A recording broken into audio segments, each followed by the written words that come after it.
Vedare tinokuchingamidzai zvekare kune chimwe chirongwa pano paZim Facebook Secrets and Confessions. Tadzoka zvekare nemamwe mamessages. Yei zvakangoma hazvo veduwe.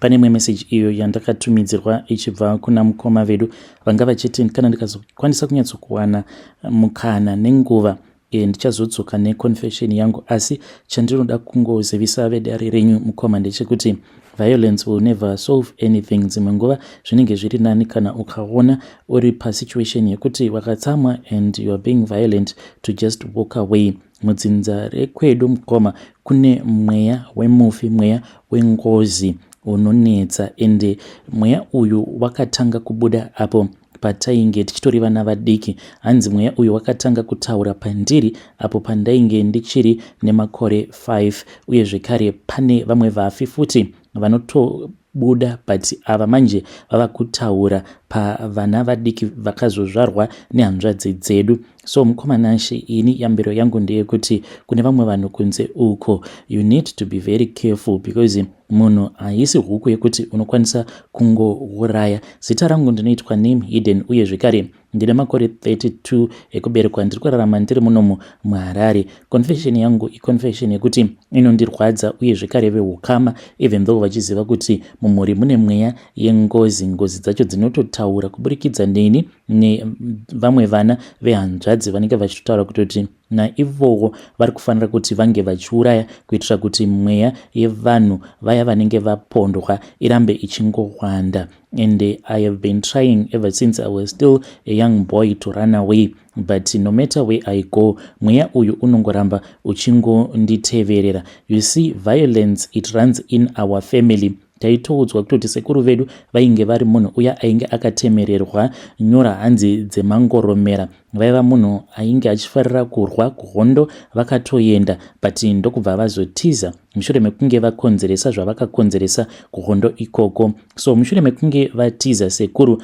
vakabva vachizodzoka kuHarare. Zvinonzi pavakadzoka kuHarare mainge muri mugore ra1971, apo pavakazonouraya vanhu 3. Mukomanashi, even though zvinhu izvi mumhuri zvichitozivikanwa, but kuti unge uchitaura nezvayo nyaya iyi, vehukama havatombodi kana kunzwa nezvayo nyaya yacho. Vanongoti nekuti tava kunamata. Hanzi zvose izvo zvakaitwa nasekuru vedu, ivo sekuru hanzi vari kutoripa mhosva dzavo vari kugehena. Isusu hatina zvatinoziva, but chinorwadza ndechekuti seni mukomanashi, inini ndini ndinorwadziwa, uye zvekare ndinoita sekunge munhu anombopota achirasika njere.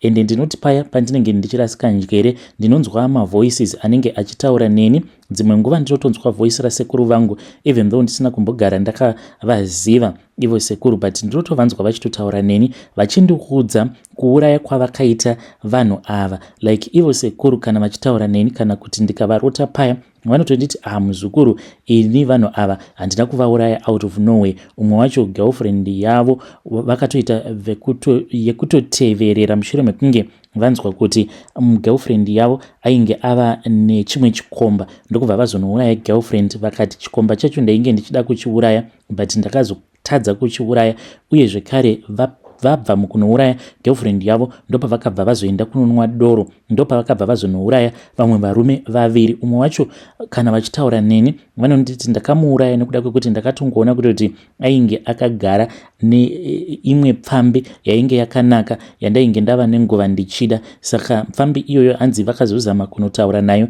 ikabva yavaramba, ndokubva vazomirira mushure mekunge murume uya aenda kunonwa, vakabva vazomirira murume uya paakaenda kunorasa mvura, ndokubva vamutevera paya, vakabva vasiya vamuponda. Vava kufamba vachidzoka kumba, ndopa vakabva vazoponda zvekare umwe munhu. So vakabva vazobatwa zvavo ivo sekuru vakati vabatwa vakabva vachizotongerwa rufu. Saka vehukama ivo vanoti since ivo sekuru vakazotongerwa rufu, zvinoreva kuti vakaripa mhosva dzavo. But mukoma, sezvandakuudzai kuti inini zvinonzi mweya uyu wengozi wakatanga kutaura pandiri kubva ndichitori kumagrade 5, and sometimes ndaizongokaruka ndakatounganirwa nemafriends angu, then ndaizoti kana ndikavabvunza vaibva vanditi zvinhu zvawanga uchitaura zvinotyisa. Wanga uchitaura iwe kuti mission yako the reason as to why wakazvarwa inhau yekuti uri kufanira kuti unge uchiuraya vanhu. Saka ndakagomisidzira ndava munhu uya wekuti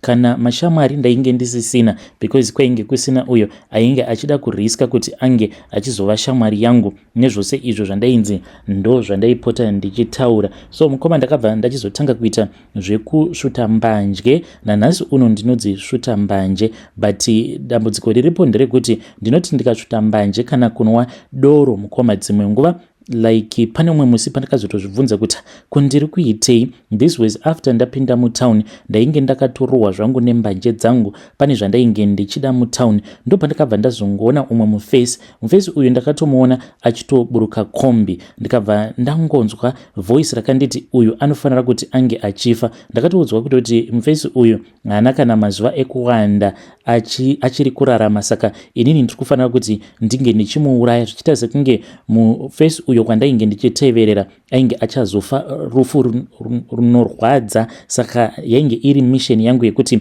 at least ndinge ndichingomuuraya. So ipapo ndaitonzwa voice richinditi muteverere kusvika achizonoenda panzvimbo pekuti unokwanisa kumuuraya. Ndokubva ndatonhonga plastic bag. Saka pfungwa dzandainge ndiinadzo ndedzekuti sezvo inini ndakaita mugiant, mukomana uyu kana ndainge ndichazoramba ndichimuteverera ndainge ndakatomujaja kuti uyo haaimbofa akandikurira pasimba, then ndobva ndanomudzipa, ndobva ndazonomupfekedza plastic bag riya, then I suffocate him to death. Ndakaramba ndichingomuteverera kudzamara ndazongozvibvunza kuti kundiri kuitei, ndokubva ndatongoramba ndakamira paya. So mukomana shi ndo zvimwe zvezvinhu izvo zvinoitika. Ndinototi maybe chinoita kuti ndisazosvika pakuponda munhu, it is because ndiri munhu anofarira Bible. Kuchechi handiendi, but ndinoti kana ndikatanga kunzwa izwi rasekuru vangu richitaura neni, ndo pandinobva ndachizotanga manje kuverenga Bible rangu. Uye zvekare chimwe chandakaona sekunge chinondibatsira usiku hwoga ndinoti kana ndava kunorara paya ndinobva ndatora foni yangu, saka foni yangu ine audio Bible, ndinobva ndatanga kuteerera audio Bible riya, then kana ndikabatwa nehope, sekuru vangu havazouye kuhope vachitaura neni vachindiudza kamuurayiro kavakaita vanhu pavainge vachiri kuhondo. Sekuru vangu dzimwe nguva ndondiudza kutoti pavaiva kuhondo, vamwe vanonzi vakafira kuhondo ndivo sekuru vakatouraya mamwe makomredi avo, vachitoti pane umwe wandakamboteverera mushure mekunge ati ainge achinzwa mudumbu, hanzi vakamuteverera murume uya ndokubva vazonomurova netsvimbo kugodzi uku akavarayirwa, ivo akavarayirwa ari busy achizvibetsera. But ndinoti musi uyo wandinenge ndarara ndakaisa ma-earphones angu ndichiteerera audio Bible, handimbonzwi voice ravo. So mukomana shi kuti ndinge ndichienda kuchipatara zvekare kuti ndikwanise kubatsirwa, mari chaiyo ndiyo yandisina. Uye zvekare ndinotya kuti zvimwe kuda ndikaenda ndikanotaura zvose izvo zvandinosangana nazvo mulife mangu, zvimwe kuda ndinobva ndatonzi tava kutokusunga. So that is why I choose to suffer alone. Uye zvekare that is why I prefer kuti pano nepapo ndinge ndichinwa hangu uye nekusvuta mbanje. Vedari ndo message iyo yandakatumidzirwa ichibva kuna mukoma vedu. Zvakangoma hazvo vedu we, ngatizame kuti tinge tichitaura navo mukoma vedu avo mucomment section. But manzwa here yambiro yavo. Hanzi kana ukasvika pasituation yekuti unenge watsamwidzana nemunhu zviri nani, hanzi kuti unge uchiita walk away, nekuti kuponda munhu hanzi haisi nyore. Hanzi sekuru vangu vakaponda vanhu 3 pakaipa. Saka hanzi mweya iyi yengozi inotobuda ichitotaura ichitoti tiri kutofanira kuti tinge tichiuraya vamwe vanhu, so that vanhu vanenge vachinzi vakapondewa mweya yavo inenge ichitevererana nedzinza redu, vanhu vacho vange vachiwanda. Why is it ngozi ichidaro? Kuti inoita kuti vanhu vange vachingoramba vachingoponda vamwe vanhu. I will try to ask futi Samaita about that. Asi ngatizame kuti tinge tichitaura navo mucomment section mukoma vedu ava. Regedzai tebva taenda panyaya yedu inotevera. Zvakangoma hazvo vedu we, these are the end days. Nyaya yedu inotevera yakamira sekudai. Hanzi makadi zvenyu mukoma, ndinokumbirawo kuti munge muchindiposterawo nyaya yangu makavikawo chitupa changu ininiwo ndigere muHarare nemhuri yangu uye zvekare ndine vana vangu vaviri. Ndakatochata nemudzimai wangu but kwedu kumba kuGweru, saka ndakauya kunoku nekudawo kwemabasa angu awo andinoita. Saka takatouya kunoku kuHarare tiine transfer letter ndokubva tatanga kuendawo pane imwe assembly, but mukomana she it happened so easily.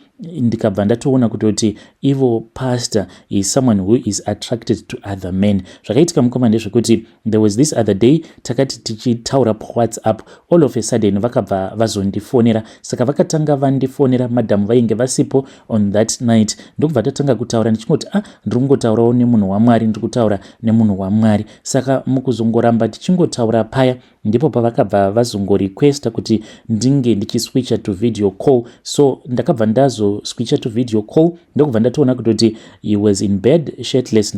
Ndikabva ndavabvunza kuti ko amai mufundisi vainge varipi, tikaramba tichingotaura mukoma. Saka ndichitaura navo kudaro ndopa ndakabva ndatotanga kutonzwa mafeelings, but kainge kasiri kekutanga kunzwira umwe murume mafeelings, zvinhu zvandainge ndakatoziva kubva ndichiri kusecondary school kuti ndainge ndichinzwira vamwe varume mafeelings. Taitoti panguva yayo yekuti tinenge tichitamba bhora kana tikaenda kushower, just taking a shower after playing soccer, ndaiti kana ndikatarisa vamwe vakomana ndaibva ndatonzwa kutoti mafeelings angu ainge otosimuka, just like what a man does kana akaona munhukadzi ari busy achigeza. Ndo zvandinonzwa izvozvo. Takaramba tichingotaura mukoma kusvika ndazoita zvivindi. Ndakada kungoita sort of like a mistake ndokubva ndanovarakidza sikarudzi yangu ndichiita sekunge I wanted to get out of bed. I was just testing the waters. Ndikabva ndatonzwa vakutoti ko ingawani zvayakakura ndirakidze ka. Ndokubva ndatanga kuvarakidza paya. Takarakidzana mukoma until vazonditi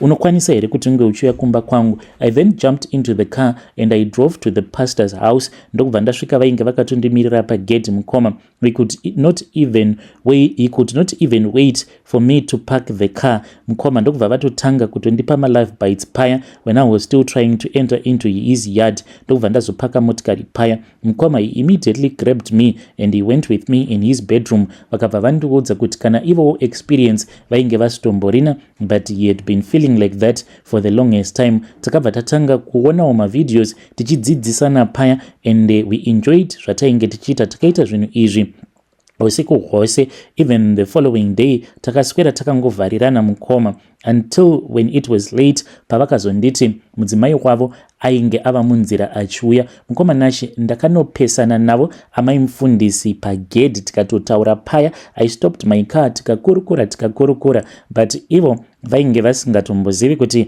ndainge ndakatospenda usiku hwose ndichiita bonde nemurume wavo. Even throughout the day tainge taswera muswere wese wezuva tichingoita bonde. Vakangofungidzira kuti zvimwe kuda ainge ari mwana wesangano uyo ainge angouyawo kuzoshanyira the man of God. Saka kubva ipapo kusvika pari zvino mukoma inini navo we are in a relationship. Chinzwai manje zvavava kusuggesta vari kuti zviri nani kuti either toenda hedu kuSouth Africa then tobva tazongono apply for an asylum, but tinenge tichiaplya sevarume who are gay then tobva tatanga kurarama zvedu tiri muSouth Africa, kana kuti vakati kana ndikakwanisa kuwana maconnections it's either tinobva tazoenda kuchando. He is prepared to lose his family and I am also prepared. Ivo vari kuti inini all that matters to me is that ndakakwanisawo kuzvara vana vakomana, neniwo mukoma ndakakwanisawo kuzvara vana vakomana, which means kuti the family name will continue as he told me. And zveshuwa ndo zvandakatoona kuti it is far much better ndasiyanawo nevamwe vekuti zvinhu izvi zvinonovabata vasati vatombova nevana. Saka ivo vari kuti let us move on with our lives for our happiness. Let us get out of Zim. Let us go to another country where we can be free. Vedare ndo message iyo yandakatumidzirwa ichibva kuna kuna mukoma vedu avo. Hanzi let us move to another nation so that we can be free. Ngatizamei kuti tinge tichitaura navo mucomment section. Strange things indeed they do happen in this world. Pakaipa hanzi amai mufundisi vakatonopesana neni pagedhi, but vachinopesana neni pagedhi vainge vasingatozvizivi kuti ndainge ndatospenda usiku hwose ndiine murume wavo. Strange things indeed they do happen in this world. Rekedzai tibva taenda panyedu inotevera. yedu inotevera yakamira sekudai so. Hanzi makadi zvenyu mukoma, ndinokumbirawo kuti munge muchindiposterawo nyaya yangu makavikawo chitupa changu. Inini amai vangu navamwene vangu vanowirirana zvekuti sometimes vanokwanisa kutoplana outings vari vose, but chinondinetsa ndechekuti vamwene vangu inini pandakatizira vakabva vati handingambofi ndakakugamuchira, ndokubva vanditidzokera kumba kwenyu. Ndakabva ndadzokera kumba mukoma. At that time vamwene vangu vainge vasati vakamboonana naamai vangu, so amai vakabva vapopota paya, then ndokubva tazodzokera vakabva vati hakuna izvozvo because I was pregnant uye zvekare ndainge ndiri underage. Vakabva vati kana vakangoramba kukugamuchira iwewe ndava kutoenda newe kumapurisa. Takati tasvika kumba kwavamwene vangu, it was early in the morning, ndipo pandakatongoshamisika because amai vangu tiri muroad vainge vari busy vachipopota vachiita sei. And takazoti tasvika to my surprise vakabva vatotanga kutotaurirana mune zvakanaka vamwene vangu naamai vangu. Then ndikabva ndatombonzi ndinge ndichibuda panze, vakasara vari 2 mukoma vachitaurirana vari mudining room. Then ndo pandakabva ndachizodanwa navamwene vangu and she then apologized. Vakabva vazonditi ndiregererewo muroora wangu, unongotiziva isusu vanhu vakuru kuti zvinonetsa kuti tinge tichingogamuchira mamwe masituations, but up until this day vamwene vangu I can see kuti kundifarira havandifariri, but ivo manje naamai vangu vanhu vekutoti like they are best friends. They became best friends from that day as if they are sisters. So I don't understand as to why vamwene vangu vachisarudza kuti vange vachiva mabest friends naamai vangu, but inini vakandivenga. Ndinokumbirawo kuti vedare renyu vange vachindibatsirawo ipapo. Hey, vedare ndo message iyo yandakatumidzirwa ichibva kuna vanzvadzi vedu. Ngatizamei kuti tinge tichitaura navo vanzvadzi vedu ava mucomment section. Hanzi I suspect kuti maybe amai vangu navamwene vangu maybe vanoroya, or maybe hanzi vane mamwe masecrets avainawo. Ngatitaurei navo vanzvadzi vedu ava mucomment section.